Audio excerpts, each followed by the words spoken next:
1824 a julio de 1825, cuando termina de redactar y publica la Constitución Estatal, la primera de ellas, y con ello prácticamente cierra sus actividades el Congreso Constituyente de Michoacán.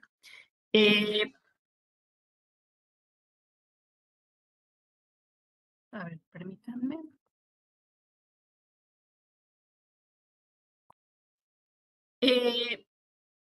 A partir de lo que hemos venido viendo con las exposiciones de los compañeros que me han antecedido, vemos cómo frente a la crisis política que empieza a enfrentar el imperio de Iturbide por una serie de cuestiones de índole político, económico y conflictos con el Congreso Nacional y la disolución de vamos a ver pues que, o hemos visto cómo el plan de Casamata juega un papel muy importante dentro de este proceso que conduce, este camino que conduce a la adopción del federalismo. Hemos visto en un primer momento las 4 provincias que se van a denominar, o que los compañeros han tenido a bien denominar, las provincias radicales, ¿no? Que son Oaxaca, Yucatán, Jalisco y Zacatecas. Y Michoacán pertenece a ese otro grupo de provincias que, si bien adoptan el plan de Casamata, deciden esperar y ver cuál es el escenario político. Tratan de actuar con prudencia, se hace la adopción, pero sí creo que el caso de Michoacán tiene algunos tintes particulares. Y en ese sentido, por eso les presento este cuadro sobre la Diputación Provincial y la élite Michoacán, bueno, la Diputación Provincial en concreto, la primera y segunda Diputación Provincial. De la primera, va a funcionar del 1 de febrero de 1822 hasta septiembre de 1823, y en septiembre del 23 toma posesión la segunda Diputación Provincial. De esta segunda no se tienen las actas, por tanto, parte de este proceso lo ha estudiado perfectamente bien el doctor Carlos Juárez Nieto, y tiene un trabajo estupendo sobre la Diputación Provincial, y lo ha estudiado esta parte donde no hay actas, bueno, a través de otras fuentes, sobre todo del archivo del Ayuntamiento de Morelia. En este sentido, les presento esto porque quiero que pongan atención en quién va a ser el intendente de la provincia y presidente de la Diputación Provincial, por tanto, al menos de febrero de 1822 a diciembre de 1823. Y entonces va a ser ni más ni menos que Ramón Huarte. Entonces, y como también en la segunda Diputación Provincial está actuando el hermano de Ramón Huarte, Isidro Huarte, ambos cuñados de Agustín de Iturbide. Entonces, cuando se da el tema del plan de Casamata, pues lo primero que hay es una gran tensión social y política en la provincia de Valladolid de Michoacán. ¿Qué es lo que hacen la élite, los grupos políticos importantes, las instituciones políticas importantes de ese momento? Esperar. ¿Por qué? Porque para el caso de la élite de la élite de Valladolid de Michoacán, Iturbide había tenido mucha simpatía porque era además vallisoletano y por estos vínculos con la familia de los Huarte. Entonces, el proyecto de Agustín de Iturbide en un inicio tuvo mucho arropamiento por parte de la élite michoacana. Pero después, ante el plan de Casamata, pues lo que deciden es esperar un poco, son prudentes la Diputación Provincial, el propio Ramón Huarte, el Cabildo Catedralicio, porque si se fijan en el cuadro que les presento, pues tienen ahí algunos nombres que están con asteriscos, y ellos van a ser miembros del Cabildo, del Cabildo Catedralicio del Obispado de Michoacán, en ese momento en sede vacante. Entonces, tanto el Cabildo Catedralicio como la Diputación Provincial, como el Ayuntamiento de la ciudad de Valladolid, junto con el comandante militar, bueno, van a tener por ahí una serie de, van a esperar qué es lo que ocurre, ¿no? Empiezan a haber agitaciones políticas y levantamientos, sobre todo en la zona sur de la provincia de Valladolid de Michoacán. Porque están pidiendo que se transite o que respalden una propuesta de gobierno republicano. Entonces, ante esta situación, la Diputación Provincial opta por aceptar el plan de Casamata, pero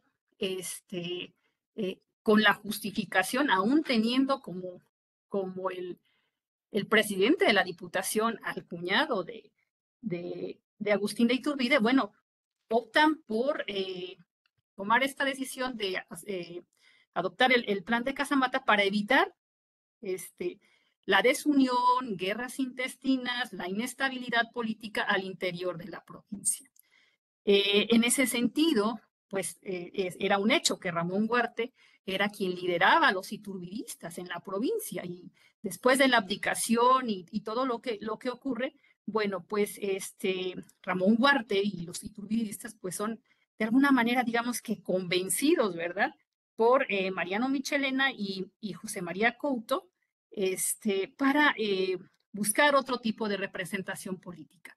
Al menos es lo que advierte Carlos Juárez, ¿no? Entonces, en este sentido, también nada más señalar, bueno, que habrá algunos miembros de la Diputación Provincial de Valladolid de Michoacán que en su momento pasarán a ser parte de lo que será el primer Congreso Constituyente. Bueno, entonces, el primer Congreso Constituyente michoacano va a atender al decreto federal del 8 de enero de 1824, ¿verdad? Y en ese sentido, bueno, pues ahí se van a crear este decreto va a pedir que se establezcan congresos constituyentes en estados que se han nombrado, y entre ellos pues está Michoacán, Guanajuato, Querétaro, San Luis Potosí, dos que ya expusieron, el Estado de México, Puebla y Veracruz. La convocatoria para la organización de las elecciones la va a emitir en ese momento ya el jefe político interino, que va a ser Antonio de Castro, el 17 de enero de 1824. Y bueno, atendiendo a partir de la convocatoria del 17 de junio de 1823, pues se realizaron en el Estado elecciones primarias, secundarias y de provincia, realizadas entre el 15 de febrero y el 16 de marzo de 1824. En este ínter, en que todavía está la Diputación Provincial, pero como les menciono, están desaparecidas las actas, hay muchas cosas que no conocemos acerca de los debates que se dieron al interior de la Diputación, pero esta siguió trabajando. Y en este ínter, entre que se establece, bueno, en que está el proceso electoral y se establece el primer Congreso Constituyente michoacano, hay una propuesta que llega al Congreso de Guanajuato por parte de la Diputación Provincial de Valladolid de Michoacán de crear un estado compuesto territorialmente por Michoacán y Guanajuato bajo un solo gobierno, ¿no? Y lo interesante en este proceso, me parece a mí, ¿verdad?, es que esta propuesta se lee en el Congreso de Guanajuato el 3 de abril. El Congreso de Michoacán se va a establecer el 6 de ese mes, es decir, 3 días después. Y entonces a esta propuesta, bueno, llega acompañada de un oficio del licenciado Juan Francisco Azcárate, y entonces en este oficio, en esta propuesta, se invitaba pues a lo que ya mencionaba aquí, ¿no? A Michoacán, invitaba a que se unieran territorialmente Michoacán y Guanajuato para crear un solo gobierno. ¿Qué va a contestar el Congreso del Estado de Guanajuato? Porque para ese momento ya se había establecido el Congreso Constituyente de Guanajuato. Y va a decir, bueno, a ver, entre otras cosas, no se puede acceder a esta solicitud porque es contraria al acta constitutiva. además de alegar otra serie de situaciones, esta fue la forma diplomática de contestar, ¿no? Porque decían, bueno, que eso parecía algo como ambicioso, ¿no? Por parte de la Diputación Provincial de Valladolid. Y además decía, otra de los argumentos que da, bueno, es que esa exposición no estaba firmada por el Congreso de aquel estado, sino por la Diputación Provincial de Valladolid, que estaba a punto de fenecer. Entonces, pues que en ese sentido, pues no veían ellos viable pues la propuesta por estas dos razones. Sin embargo, esa fue la forma, les decía, diplomática de contestar, pero en el debate se dilucidaron muchas otras cosas, como cuestiones de que Michoacán y Guanajuato deberían de separarse inclusive en los puntos hasta eclesiásticos, porque debemos de recordar que Michoacán o la provincia de Michoacán era parte del obispado de Michoacán con sede en Valladolid y que incluía al menos en lo que a territorio concierne, lo que sería toda la provincia de Guanajuato, unas partes muy pequeñas de lo que sería la provincia de México y unas partes de lo que sería la provincia de San Luis Potosí. Entonces, les decía, en esos debates, el Congreso de Guanajuato no lo tomó a bien, ¿no? Y da esta respuesta muy diplomática. Dicho eso, bueno, les decía, se procede a la elección de diputados con las elecciones que se llevan, ya habíamos dicho, del 15 de febrero, del 24 al 16 de marzo de ese mismo año. Y entonces, pues va a ver que van a elegir un Congreso que va a ser pequeño, con solo 11 diputados propietarios y 6 suplentes, ¿no? Respecto a lo que había establecido este decreto, ¿verdad?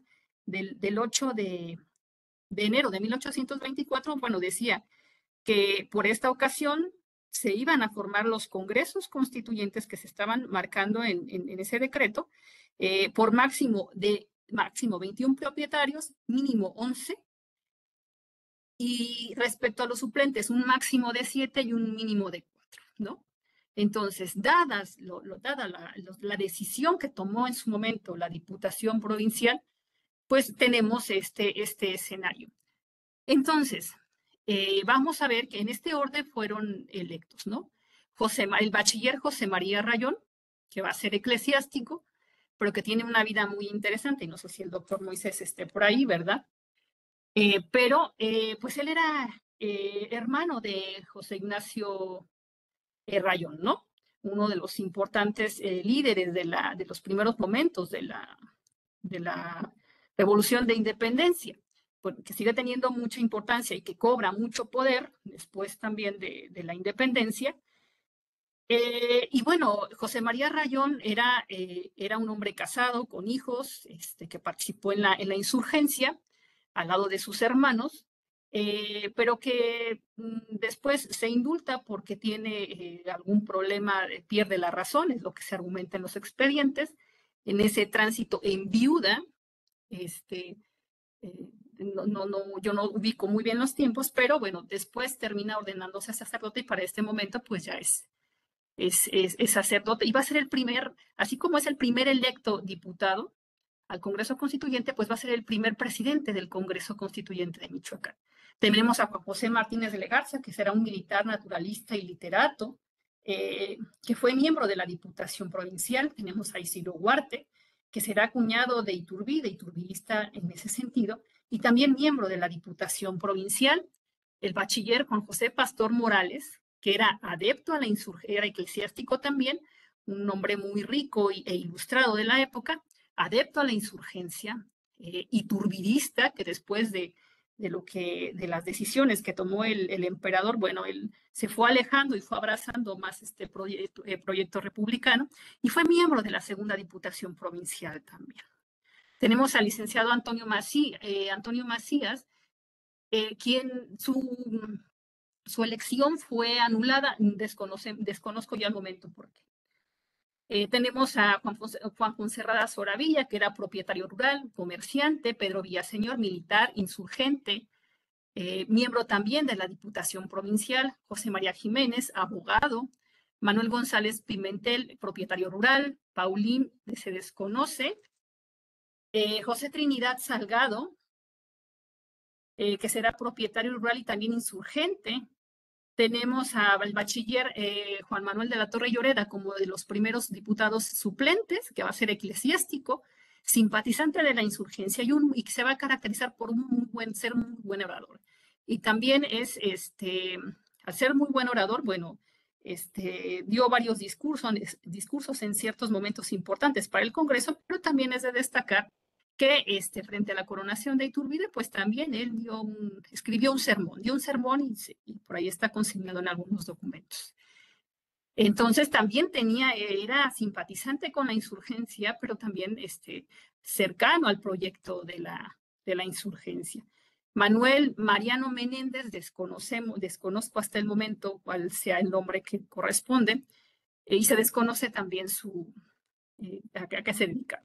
Tenemos a Agustín Aguiar, propietario rural, el teniente coronel Mariano Quevedo, militar, Juan Gómez Puente, propietario rural, y Manuel Ruiz de Charles, que se dice que es propietario rural, y es ahí donde estos que tienen algunos asteriscos, lo quiero hilar un poco con lo que alguna vez ha mencionado el doctor Moisés Guzmán, ¿no? Y que nos ha remarcado en algunas de sus intervenciones la importancia de tener perfiles biográficos de estos constituyentes, porque efectivamente aquí tenemos algunas lagunas que yo espero que con su investigación que está desarrollando su proyecto sobre los fundadores del estado de Michoacán, pues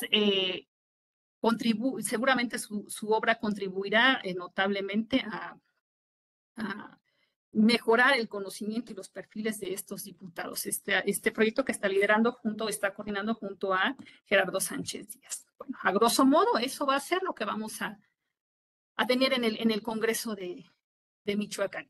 ¿Y por qué va a ser importante? ¿O por qué es importante esto? Pues porque aquí donde vemos esta configuración, sabemos, y José Antonio no me dejará mentir, como en la insurgencia, en ese proceso tan largo, pues hay viejos insurgentes, o hay hasta como ciertas, no sé si decirle categorías al interior de la insurgencia. Entonces, va a ser un congreso compuesto por, decía, insurgentes, por iturbidistas, por personajes que están en pro de otro sistema de gobierno y que a pesar, con eclesiásticos que van a estar algunos de ellos defendiendo sus intereses como corporación frente a las mismas disposiciones que están emanando del Congreso Constituyente, y sin embargo logran mantener un equilibrio y no romperse. Bueno, dicho eso, perdón. Después de esto, después del establecimiento del Congreso Constituyente, pues lo primero que van a hacer va a ser, lo primero que hace ese mismo día que se establece el Congreso es decir, bueno, el jefe político, mientras se elige el gobernador interino, pues hará las funciones de ¿no? Eso es el día 6 de marzo, el día que se establece el Congreso. El día 7, Juan José Martínez de Lejarza propone que sea Mariano Michelena el gobernador interino. Y entonces, para ese momento, Mariano Michelena se encontraba en el extranjero como ministro plenipotenciario en Inglaterra. Y entonces lo que le dicen, bueno, mire, esta propuesta la tomaremos en cuenta llegado el momento de tocar el tema. Hasta ese momento parecería que no se llevaba ninguna prisa, ¿verdad?, por elegir gobernador interino. Al día siguiente, el día 8, uno de los temas que se pone sobre la mesa es discutir quién será el gobernador interino del estado, ¿no? Y en ese sentido, la propuesta de Mariano Michelena queda relegada y se elige como gobernador interino a Francisco Manuel Sánchez de Tagle y al licenciado Antonio de Castro, que venía fungiendo como jefe político, como teniente de gobernador. En ese sentido,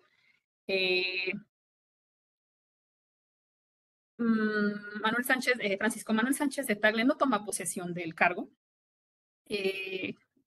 se tarda mucho en venir, empieza a haber zozobra por parte de los miembros del Congreso, ofrecen incluso conseguir un préstamo si es la parte económica lo que le impide integrarse como gobernador interino.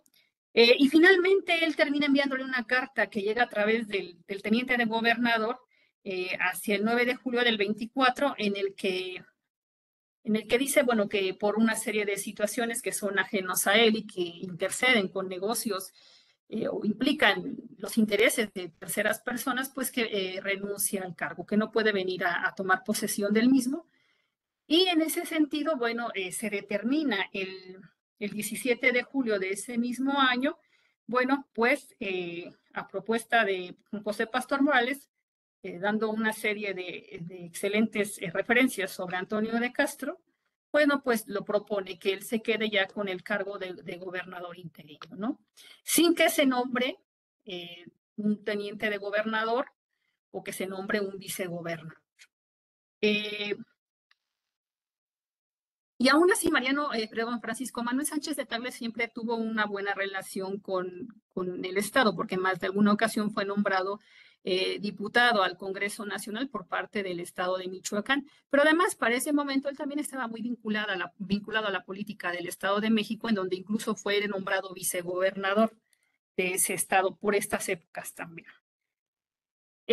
Posteriormente viene también, está este interés por articular o terminar de cumplir con lo que dice el acta constitutiva y, bueno, crear los congresos como depositarios de los legislativos, articular el ejecutivo y crear los tribunales donde recaiga el tema de la impartición de justicia, ¿no?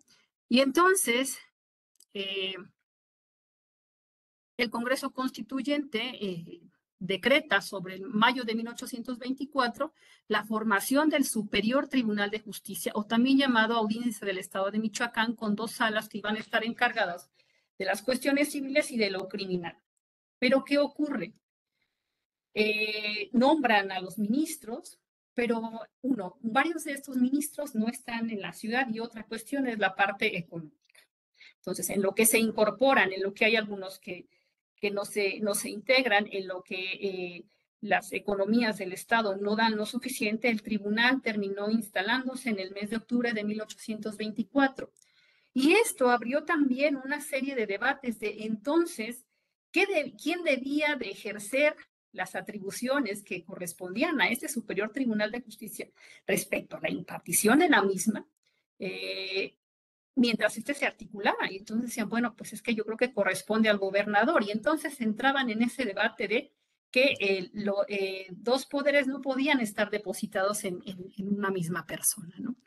Y en este sentido, bueno, pues decimos, y como lo han advertido mis compañeros, hay una supremacía por parte del poder legislativo frente al ejecutivo y al judicial, que en el caso michoacano, bueno, pues siempre estos tribunales se irán constituyendo tiempo después porque hay un problema de erario por parte de la autoridad, ¿no? No hay como muchos recursos, se alcanza a observar en algunas ocasiones.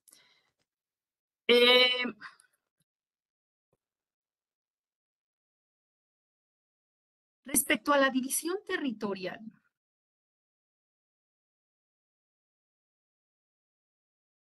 tenemos, bueno, es una división que ayuda a la administración política y administrativa del territorio.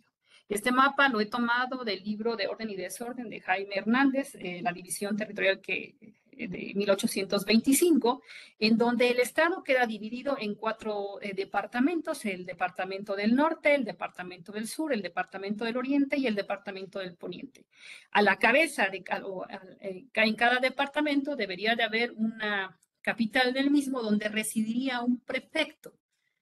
Estos departamentos estarían a su vez divididos en departamentos, en donde habría un subprefecto, y a su vez, dentro de estos departamentos habría ayuntamientos, ¿no? Entonces, en ese orden sería los niveles de gobierno político-administrativo, y en este caso estos iban a rendirle cuentas directamente, pues, al gobernador, estaban vinculados al gobernador. Y en la forma de comunicación, pues igual iban en esa escalada, ¿no? Las comunicaciones, el gobernador las pasaba eh, a los prefectos, estos a los subprefectos y estos a su vez a los respectivos ayuntamientos. La capital del departamento del norte será Valladolid, con una fuerte discusión, ¿verdad? Si se debía de otorgar a la ciudad de Pátzcuaro. Y pues no, terminó predominando Valladolid, donde también residían pues los poderes del Estado. En el departamento del sur estaría la capital en Uruapan, el departamento del oriente en Zitácuaro y el departamento del poniente en lo que sería Zamora. Les digo, eran 22 partidos, y en esos 22 partidos, a partir de la ley de 1825 sobre ayuntamientos, bueno, pues vamos a encontrar en donde se decía que se establecerían a partir de 4,000 almas, cambiando ya lo que decía Cádiz, pues solamente quedarían 61 ayuntamientos. Hubo una reducción importante de los mismos frente a la información que mostraba Juan José Martínez de Lejarza, que había sido miembro de la Diputación Provincial, y también era miembro de este congreso, pero que falleció, y que era este naturalista que había de hecho levantado un mapa sobre la provincia, y tenía conocimientos e información muy importante acerca del estado del estado de Michoacán.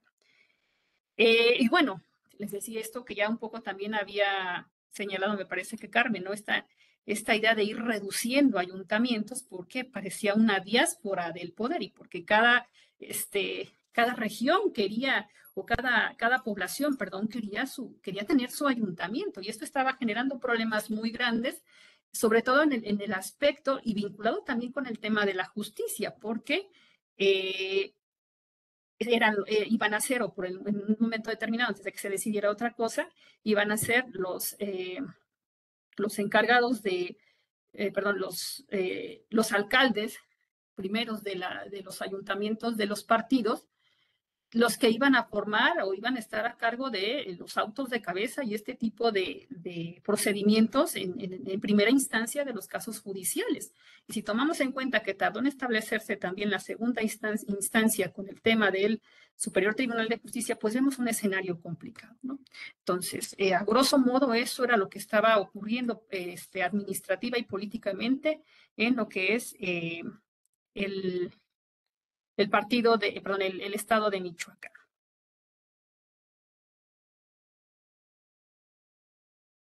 Tenemos que el Congreso del Estado de Michoacán emitió 53 documentos, entre los que destacan decretos, leyes, circulares y acuerdos, más aparte el texto constitucional.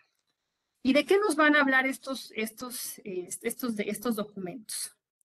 Bueno, los primeros documentos que se van a emitir, y algo que les va a preocupar mucho, y que creo que Moisés también ya lo ha ido rescatando, y varios de los compañeros que han expuesto en este seminario, pues es el tema de la ritualidad y la obediencia a las nuevas instituciones. Entonces, decía, viene uno primero, el articular los siguientes poderes. En este caso concreto, como lo hemos señalado, pues era ver en quién recaía el poder ejecutivo, primero en el jefe político, 2 días después, bueno, hay que nombrar un gobernador interino con su respectivo teniente de gobernador.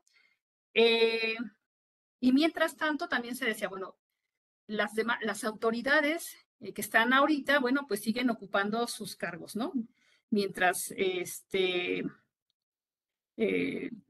continuarán estas en el ejercicio de sus funciones. Vendrá el tema de las rogativas públicas por las deliberaciones adecuadas, ¿verdad?, del Congreso, el juramento de obediencia al Congreso y reconocimiento a las autoridades que emanaran del Congreso. Y esto es algo, por ejemplo, que, bueno, lo voy a tocar un poquito más adelante, pero esto es algo que están retomando del Estado de México, ¿no? Se pide también que los sabios del Estado auxilien, ¿verdad?, al Congreso en la elaboración de la Constitución. Y aunque el decreto de los tratamientos y honores a las autoridades del Estado se sanciona hasta el 21 de agosto de 1824, es que desde abril empiezan a abordar el tema de cuáles deberán de ser los honores que deben de tener las autoridades cuando asisten a las celebraciones públicas en la iglesia y el orden que éstas deben de tener. Y por supuesto, en primer lugar iba el Congreso, y solo si y no en corporación, sino en una comitiva, y solo a partir de que éste faltara, bueno, tomaría el lugar en primer orden el gobernador. Entonces, toda esta parte protocolaria, de obediencia, de que estaban estableciendo ese nuevo consenso político, y de que las autoridades y las corporaciones y los ayuntamientos estaban de acuerdo. Bueno, pues va a ser también un tema muy importante, porque habrá algunas instituciones o algunos ayuntamientos o algunos prelados de las órdenes regulares que van a tardar, ¿verdad?, en hacer ese reconocimiento tan importante a estas nuevas autoridades. También buscan sancionar, ¿verdad?, las celebraciones, días importantes, el 16 y 27 de septiembre, ¿verdad? También buscan o intentan como propuesta que se sancione como fiesta en el Estado el día del establecimiento del Congreso local. También buscan organizar cómo es que deben de ir las comunicaciones, sobre todo de las personas que no son instituciones, de particulares, ¿verdad? Hacia quién deben de dirigir sus peticiones, o a través de qué medios, para que éstas lleguen al Congreso, porque no podían llegar directamente. De hecho, designan que el gobernador sea el conducto. Hablan sobre la organización del Estado y el nombramiento de autoridades, sus salarios, sus dietas, en este caso el reglamento para el gobierno interior de la Secretaría del Congreso. Se expiden convocatorias para elecciones a diputados al Congreso de la Unión y a diputados de la primera legislatura ordinaria. En la cuestión de Hacienda, pues había que cuidar los caudales, y entonces se articuló la Tesorería General, y el encargado pues sería un tesorero. Empiezan a haber algunas eliminaciones de algunas pensiones. El tema del papel sellado, que en este caso queda en un primer momento, en un primer nivel, en manos del gobierno del Estado. Y aquí nada más puntualizar, bueno, que el Estado nace, les decía yo hace un momento, nace con pocos recursos. Si bien después se van a agarrar de ese discurso de que fue una provincia azotada por la insurgencia, esta se empieza a recuperar, pero en sí lo que es el gobierno como tal siempre va a tener problemas para captar recursos, y siempre va a tener por tiempos, va a presentar problemas muy grandes, y en estos momentos más, porque aparte de que está incrementando una burocracia, o hay la implementación de una burocracia muy grande, también se requieren los espacios, el mobiliario,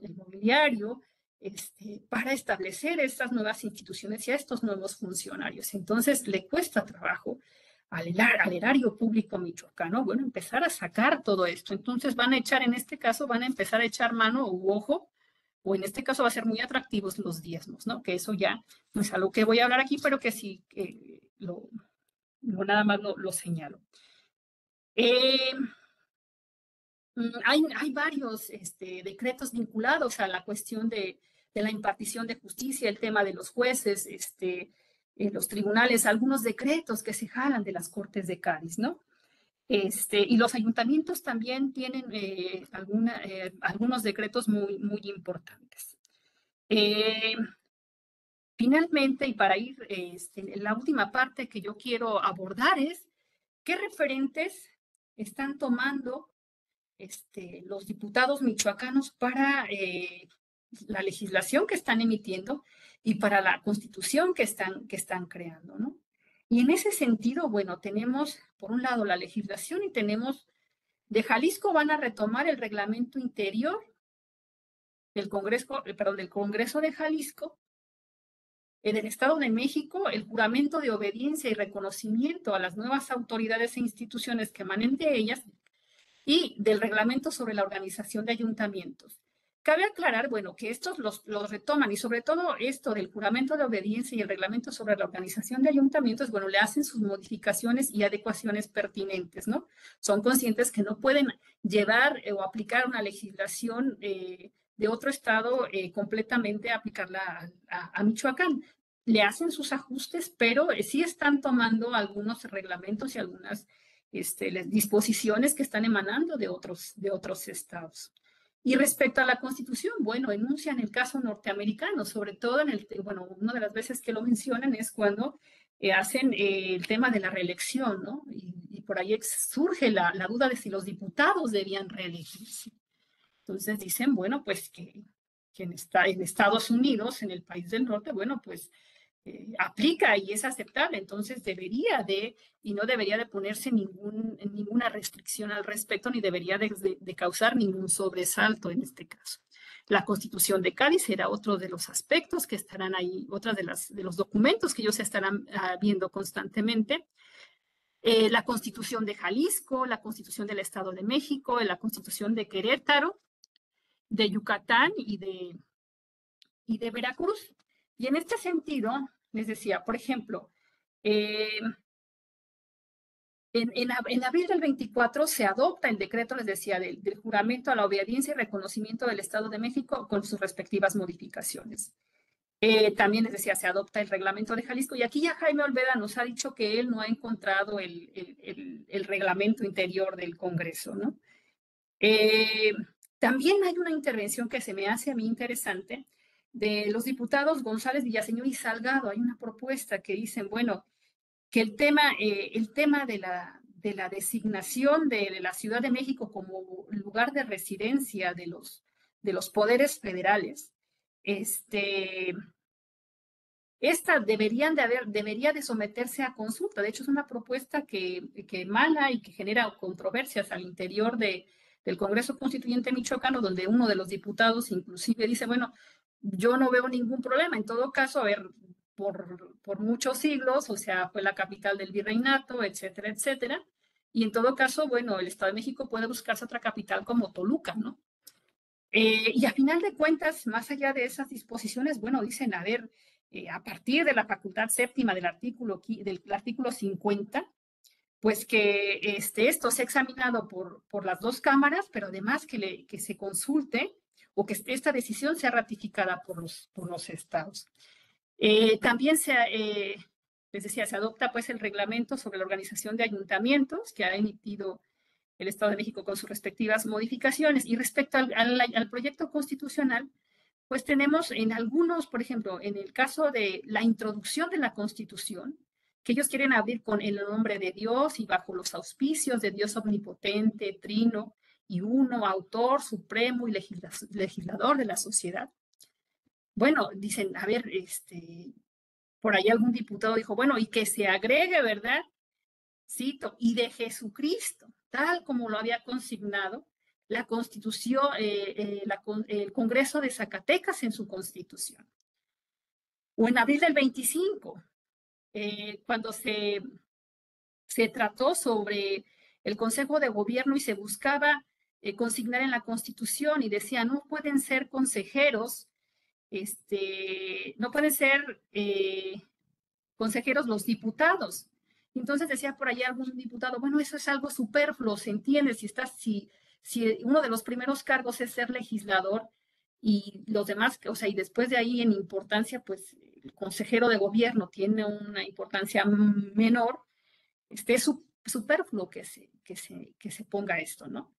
Pero en ese sentido, alguien por ahí dice, bueno, así lo ha marcado tal cual el Congreso de Jalisco, ¿no? Entonces, pues si lo hizo Jalisco, todos nosotros yo creo que también podríamos hacerlo.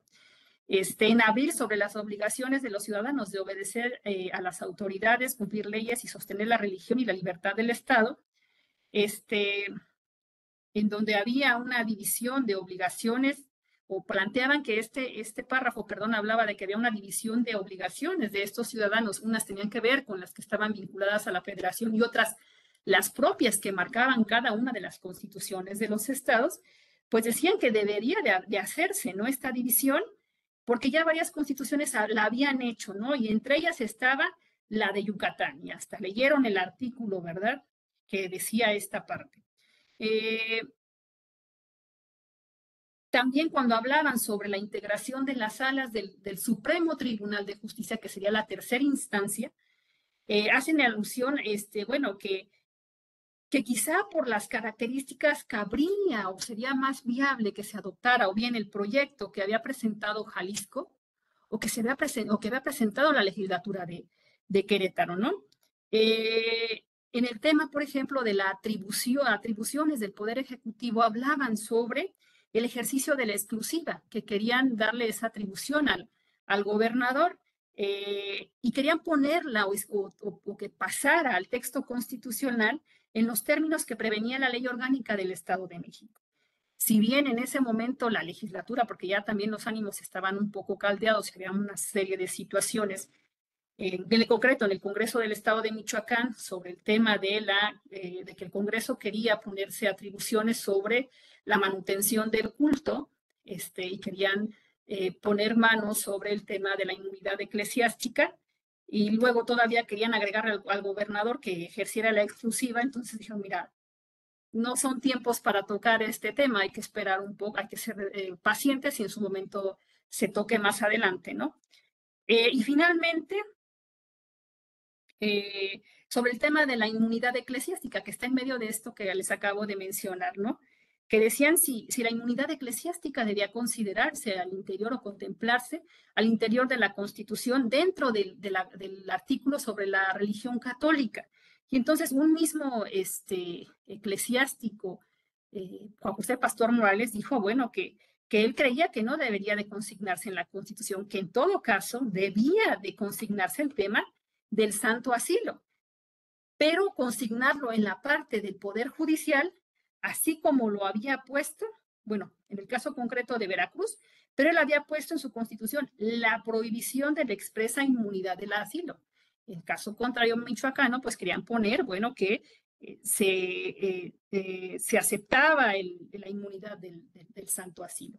Entonces, dicho eso, mi interés pues era dar un panorama muy general y amplio, a su vez, sobre cómo surge el Congreso Constituyente de Michoacán, los temas que se van a abordar, cómo se organiza el territorio política y administrativamente, y cómo, sobre todo en este último punto, cómo el Congreso del Estado de Michoacán está muy pendiente de todo lo que están legislando los otros estados, y está retomando algunas cosas, sobre todo del Estado de México y de Jalisco, ¿no?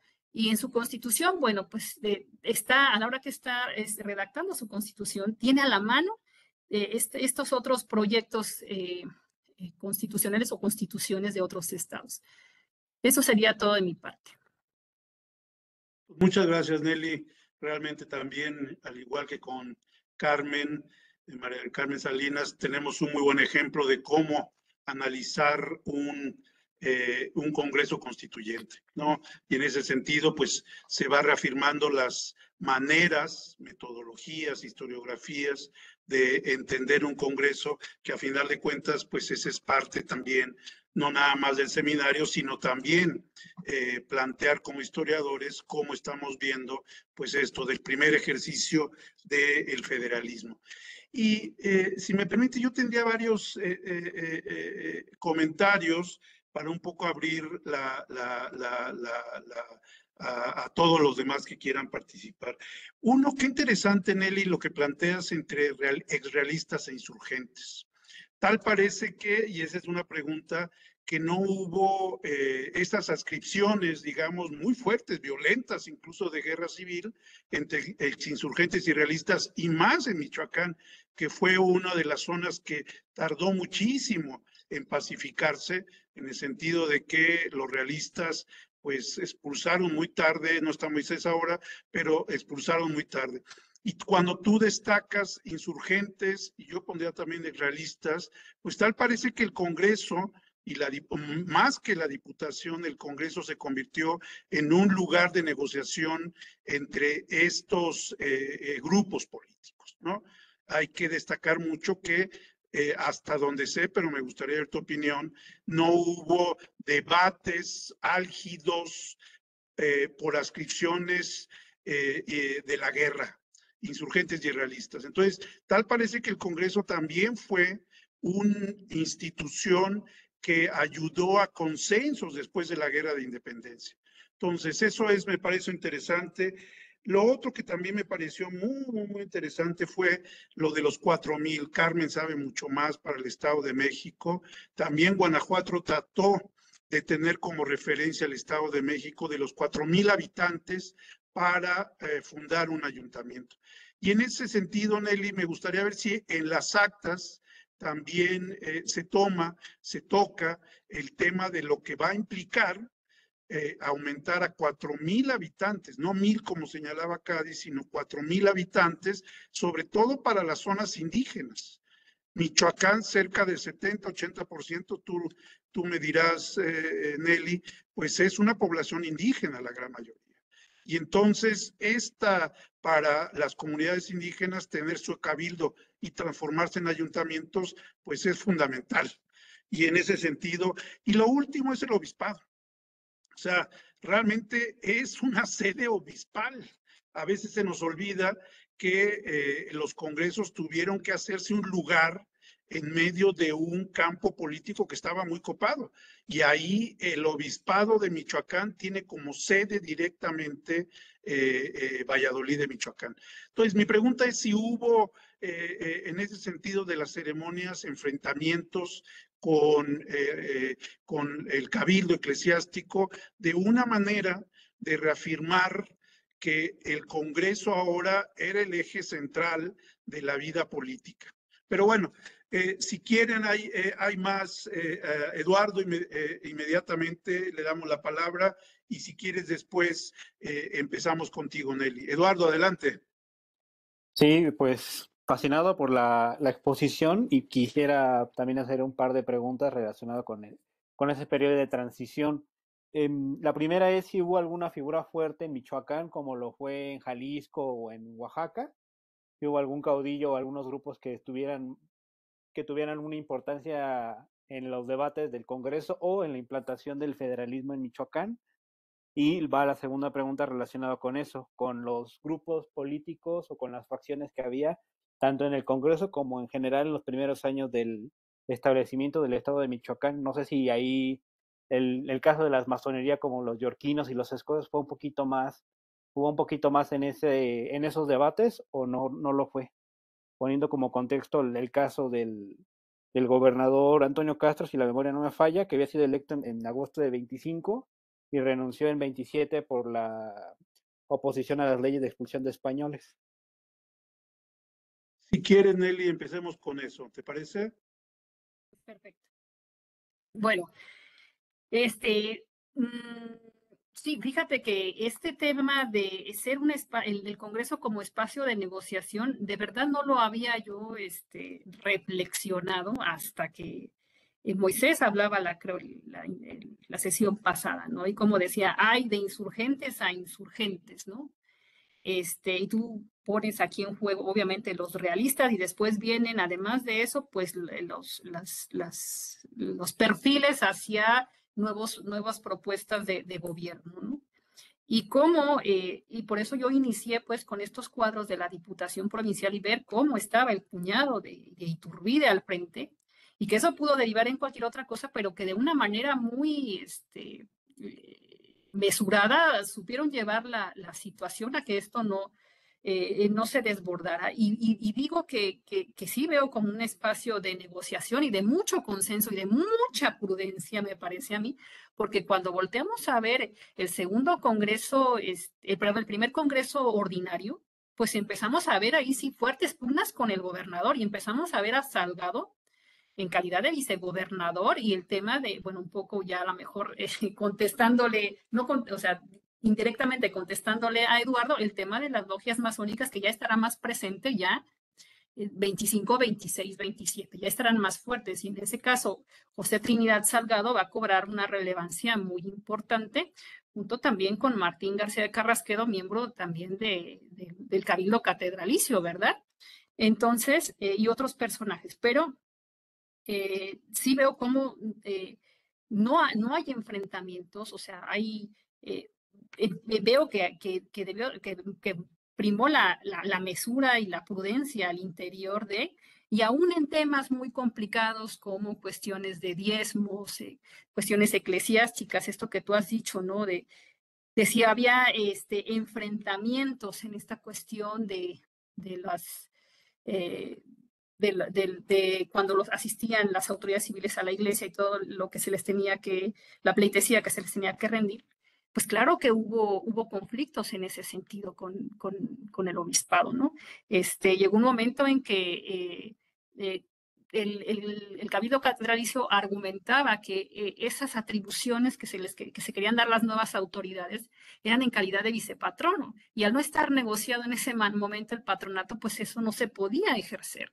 Y llegó a haber complicaciones a tal grado, bueno, de que se llegó a filtrar la información, y ahí el que cometió la imprudencia fue Manuel de la Torre Lloreda, y bueno, salió expulsado del Congreso en estos debates que se volvieron en algunos momentos muy álgidos, ¿no? Sobre el tema del patronato, que no solamente va a vincular el tema te decía, de los honores que deben de recibir estas nuevas autoridades, y que a final de cuentas es una manera en la forma en que se acomodan dentro de los honores que se rinden, el lugar que ocupa cada una de las nuevas autoridades, de los poderes, de las instituciones, de las corporaciones. Al público, a la población en general, le servía como una manera de ver cuál era la nueva realidad, ¿no? Que la entendieran en esta forma de quién va primero, quién va después, etcétera, etcétera. Y te digo, no solamente va a ser en esto, el tema del patronato pues va a girar, ya lo hemos platicado en algunas ocasiones, en el tema pues de los diezmos, ¿no? Y en el tema también, que son temas que no prosperan, pero en el tema de que quieren que el Congreso se quede con la atribución de prever el tema del culto, que quieren ver el tema de la exclusiva, y que quieren meter también el tema de la inmunidad eclesiástica. Entonces, todo esto forma un combo junto con los diezmos vinculado al tema del regio patronato, ¿no? Y la nueva realidad de la iglesia en esta nueva realidad política. Respecto a los ayuntamientos, estos pues sí disminuyen, ¿no? Y hay una preocupación, y más bien quieren que disminuyan porque hay un problema, y decimos, muchos de estos ayuntamientos, muchos de ellos no saben leer ni escribir. Entonces, el analfabetismo también es un problema que juega en contra de estas corporaciones, de estas instituciones, porque dices, bueno, tenemos ayuntamientos, pero varios de sus miembros o muchos de sus miembros no saben leer ni escribir. Entonces, como el tema de las comunicaciones, las órdenes, etcétera, etcétera. El tema de los parentescos también, o sea, el tema esto de que no pudieran ser parte del mismo ayuntamiento en ciertos grados en ciertos grados de parentesco, ¿no? Entonces eso también habla de ir cerrando espacios pues a lo mejor familias que querían hacer de estos espacios de poder local pues su espacio de poder sobre esa región, ¿no? Y respecto de cómo les pega a los pueblos de indios, a los indígenas, ahí sí no te sabría decir, fíjate, ahí sí, no tengo yo, no me he dado a la tarea de investigar con esas bases que tú tienes, que es irte desde el siglo pues, XVIII, ¿no? Prácticamente, y ver qué pasa con estas poblaciones que empiezan a pedir ayuntamientos, ¿no? Que sería más, yo creo que para la zona del norte, del oriente y del poniente, acá para la zona de la zona zamorana, pues esta zona zamorana, ¿no? Pero ahí sí desconozco y te quedo a deber. Eduardo, la figura fuerte, mira, fíjate que al menos para este momento yo sí noto una fuerte figura que va a estar, creo que es, bueno, por un lado, Ignacio López Rayón, ¿no? Y por eso tenemos al hermano, que sale, es el primer electo y es el primer presidente del Congreso. Y no es porque sea eclesiástico y no es es por pues porque es hermano de Ignacio López Rayón. Y luego, y es tan importante todavía esta figura en la región que, por ejemplo, cuando Carlos María de Bustamante manda un ejemplar de la abeja de Chilpancingo, una copia del retrato de Morelos, y pide que además se apoye a la hermana que ha caído en desgracia, dice, bueno, sí, más adelante, no sé qué, ¿no? Acuérdense que, bueno, Morelos y Rayón habían tenido fuertes divergencias, y eso lo ha estudiado Ramón Alonso Pérez Escutia en su tesis doctoral y en algunos otros textos que ha realizado, y nos habla cómo para construir el panteón michoacano, o sea, a Morelos, a pesar de haber nacido en Valladolid y ser uno de los principales líderes de la insurgencia, y haber escrito los sentimientos de la nación, le costó mucho trabajo que se le tomara en cuenta pues todos los méritos, todo lo que había hecho, ¿no? En el proceso de independencia, porque estaba de lado los Rayón ahí, ¿no? Y esas antiguas enemistades. Y por ahí también otras enemistades también entre Pedro Villaseñor, que tenía creo que también algunas enemistades con algunos otros miembros del Congreso. Qué lástima que no está Moisés aquí porque él no lo sabría decir perfectamente, pero que decimos, o sea, lograron pues mediar las situaciones a pesar de sus diferencias. Y otros personajes, bueno, yo te comentaba hacía un momento que si bien en esa transición de aceptar el plan de Casamata, bueno, van a ser dos personajes bien importantes, Mariano Michelena, que no en vano yo creo que sale propuesto como primera propuesta para gobernador del estado, pero sabemos que este personaje tuvo implicaciones muy importantes en la vida nacional, que creo que todavía le hace falta muchos estudios a la vida política de Mariano Michelena desde mi humilde opinión y desde un gran desconocimiento que tengo, y del vicario José María Couto también, ¿no? Entonces, ahí va a haber figuras importantes que van a estar después participando, por ejemplo, que van a ser miembro del Cabildo Catedralicio y que va a estar participando después como ministro de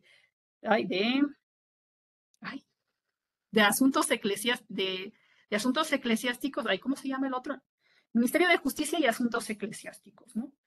Entonces, bueno, eso por ese lado. Y después, pues se va alzando la figura se va fortaleciendo mucho esta figura de José Trinidad Salgado, ¿no? Y con el respaldo, pues, de las logias masónicas y otros personajes ahí. Y es justamente, pues, le decía a José Antonio también, cómo eso sí se evidencia ya a partir del el primer congreso ordinario, en donde cuando le quieren armar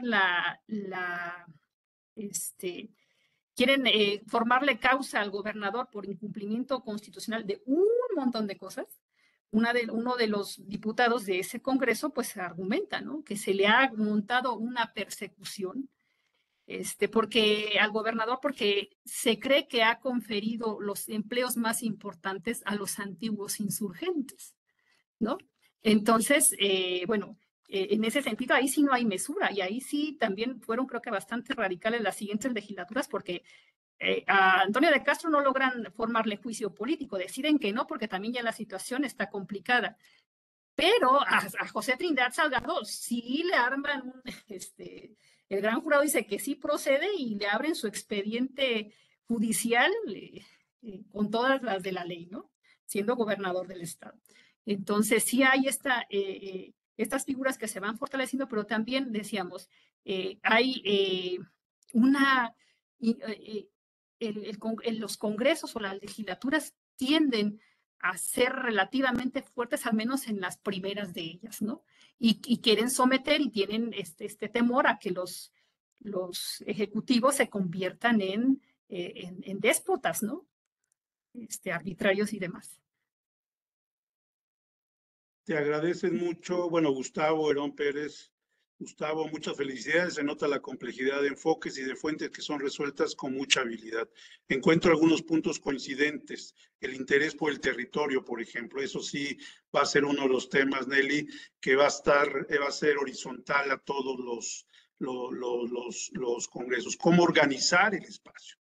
y ahí sí está relacionado. Después me gustaría si abundas un poco más con la cuestión de Guanajuato, que a mí me interesa mucho. Ángeles Colunga, muchas gracias por la conferencia, muy interesante, la explicación de la participación de insurgentes y simpatizantes de Iturbide para la conformación del Congreso Michoacán. Muchas felicidades. Y yo nomás, perdón, metiéndome otra vez mi cuchara con Eduardo. Tal parece que efectivamente la desaparición de Iturbide, que hubiera sido, lo hubiera así como contrafactual, siempre la posibilidad de haber sido uno de los hombres fuertes de Michoacán, y no nomás de Michoacán, de Guanajuato, pero sí no hay un agente como en otros lugares que ya nos han planteado, Quintanar, Antonio de León y todos esos en Michoacán. No hay ningún militar de esas magnitudes. Si quiere alguien, por supuesto, está abierto el micrófono. Solo ábranlo, por favor, y pregunten, por supuesto, adelante. Ahora sí los veo a todos. Carmen, adelante, por favor. Sí, gracias. Muchas gracias, Nelly, por ilustrarnos sobre lo que pasa en Michoacán en este momento, que estamos todos interesados en compararnos nuestros avances. Nelly, ¿tú qué percibiste en las actas cuando ellos discuten al principio en qué tipo de política y de tendencia política iban a seguir para marcar el estado de Michoacán? Yo lo veo como, por ejemplo, en el Estado de México, casi desde un inicio, de la primera reunión, ellos se pusieron más o menos de acuerdo en que tendrían que centralizar el poder primero y, por supuesto, con este tema importante que es el territorio. En Michoacán, ¿cuál fue los primeros indicios de organización política? Gracias.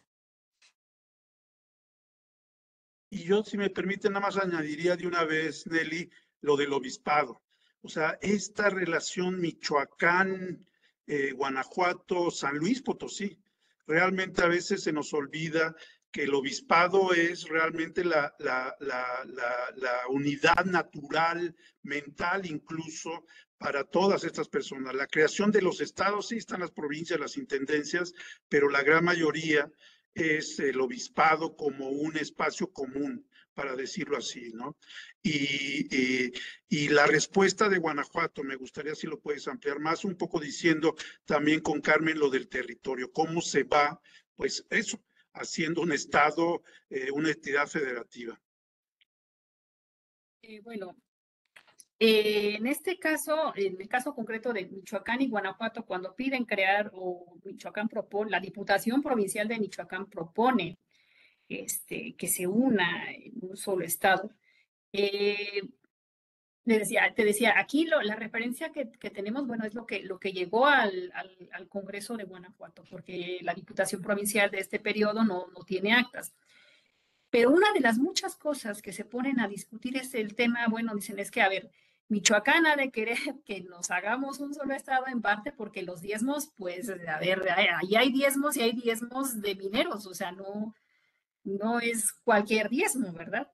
Entonces, nosotros, nuestros diezmos siempre han sido muy importantes. También Guanajuato tenía importantes zonas agrícolas muy productivas, mucho más productivas que las que podían estar en Michoacán, o al menos en cuanto a la colecta de diezmos. O sea, las parroquias a veces había parroquias que en la zona de Guanajuato eran de las más ricas. De hecho, se disputaban dentro a la hora de los concursos de los curatos vacantes, pues se disputaban las parroquias de Guanajuato, porque muchas de ellas eran súper redituables al lado de muchas parroquias que estaban enclavadas en las zonas del departamento sur del estado de Michoacán, que era amplísimo en cuanto a territorio, pero que era el menos poblado. Entonces, pues, por un lado estaba eso, ¿no? Estaban parroquias o curatos donde había mucha producción agrícola. Esto también producía mejores estipendios para los curas, y pues por tanto también veíamos pues el otro tema de los diezmos. Y entonces, aparte de eso, aparte de los diezmos, y que dicen, bueno, pues que Michoacán pareciera que es un ambicioso, empiezan a hablar también de una serie de agravios vinculados más a la cuestión eclesiástica, ¿no? Y vienen estos agravios que si se les pidió dinero a Guanajuato, el cabildo catedralicio, pero pues que no saben qué hicieron con él. que mejor esos dineros de los diezmos deberían de quedarse en el Estado y en todo caso el Congreso decidir o ver este tema, porque ellos sí se meten con este tema que ya había tocado Jalisco, que es el tema de la provisión del culto. Y mejor ellos invertir esos dineros, ¿verdad? En iglesias o en seminarios o en cosas de provecho para la sociedad de Guanajuato. Los agravios de que, o sea, peleaban las parroquias, pero luego querían residir en la capital del obispado, que era Valladolid, los curas, ¿verdad? Y mandaban a suplentes a las parroquias, nunca se presentaban a sus parroquias, y eso ya lo veían como un desdén, ¿verdad?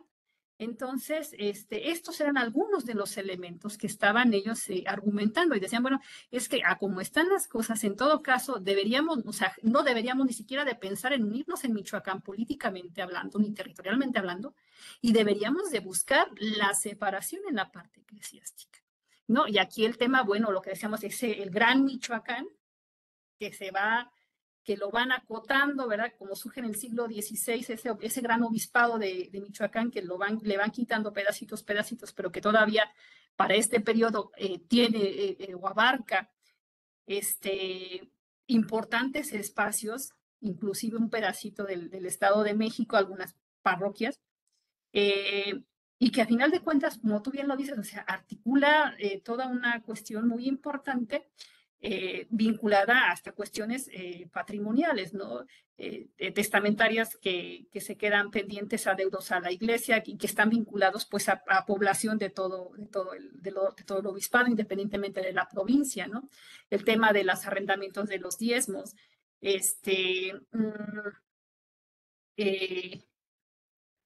pues básicamente, o lo que tú mencionas, esto también del obispado hace que personas de otras provincias pues tuvieran que venir en ocasiones a arreglar negocios, ¿verdad? A la capital vallisoletana y por tanto también trazar ciertas relaciones, vínculos con la clase política o la élite vallisoletana, ¿no? Sobre todo, y con Guanajuato me parece todavía mucho más intensa esa relación que con los otros dos estados, ¿no? Respecto a lo que me pregunta Carmen sobre el tipo de tendencia política, mira, Carlos Juárez refiere que cuando se adopta el plan de Casamata, pues es en esta idea pues de que no volviera otra vez la inestabilidad a una provincia donde no nos había ido tan bien con la insurgencia, ¿no? Pero por otro lado, o sea, va a buscar esta manera de unirse a estas otras provincias que buscan organizar o que impulsan o apoyan, respaldan la idea de que se organice un gobierno en el centro que les permita, por un lado, bueno, dotar de una serie de instituciones, transitar a una nueva forma de representación política, pero que respete la autonomía de las provincias, ¿no? Acá no son tan claros, bueno, yo no alcanzo a darle, en la lectura de las actas, yo no alcanzo a ver si quieren centralizar el poder. Mira, sí hablan cuando dicen, a ver, al gobernador no hay que hacerlo un personaje que darle demasiado poder ni demasiadas atribuciones. O sea, está por abajo del poder legislativo. Pero sí tiene que tener atribuciones sobre los prefectos, sobre los subprefectos y también sobre los ayuntamientos. Porque si no, tampoco lo puedes dejar desprotegido. Él tiene que tener control sobre estos aspectos, o sea, sobre estos funcionarios y estas instituciones tan importantes que son los ayuntamientos. Porque tampoco podemos dejar a los ayuntamientos que acaparen de demasiado poder y que hasta cierto punto hagan una diáspora del mismo, ¿no? Entonces, que lo decanten tal cual, no lo creo. Lo que sí, te digo, quieren reducir los ayuntamientos. No sé qué tanto sea eso centralizado, qué tanto pudiéramos ver eso como una centralización, la reducción de ayuntamientos, porque sí hay una preocupación latente, y tan es latente que creo que en noviembre del 24 se emite un decreto en el que dicen, no se van a dar más, no se van a crear más ayuntamientos. Aquí le paramos. ¿Por qué? Porque están todas estas solicitudes de poblaciones que empiezan a pedir ayuntamientos. Entonces, no. Y es ahí también que surge esta necesidad de ir a legislar sobre los ayuntamientos y que retoman pues el reglamento del Estado de México, ¿no? Dicen, es que no podemos seguir con esto, porque en las discusiones de la Constitución, o sea, había diputados que decían, es que los ayuntamientos son como pequeños congresos, o sea, imagínense también, donde también reside un poco de soberanía, entonces también era como esto de ver cómo percibía también cada diputado o qué percepciones tenían los diputados de las instituciones, pues también va a ser variada y diversa, ¿no? Entonces, no sé, te digo, no sé qué tanto reducir ayuntamientos sea de alguna manera centralizar, ¿no? Y sí dejar muy claro, o sea, sí le dan sus atribuciones al gobernador, muchas de las contestaciones todas que van dirigidas al Congreso, tienen que pasar por el gobernador, desde los prefectos, subprefectos, ayuntamientos y los particulares, pero sí también sin dejar que el gobernador en este momento no se ve, ya cuando crean la Constitución y ponen el Consejo de Gobierno, porque sí se discute también en la figura del Consejo de Gobierno o del Senado que le llaman, de que se debería o cómo debería de estar constituido y si debería de haber la presencia de algún eclesiástico, pero esto no lo implementamos en la primera parte en la constituyente, sino hasta en la parte ya hasta se consigna en la Constitución.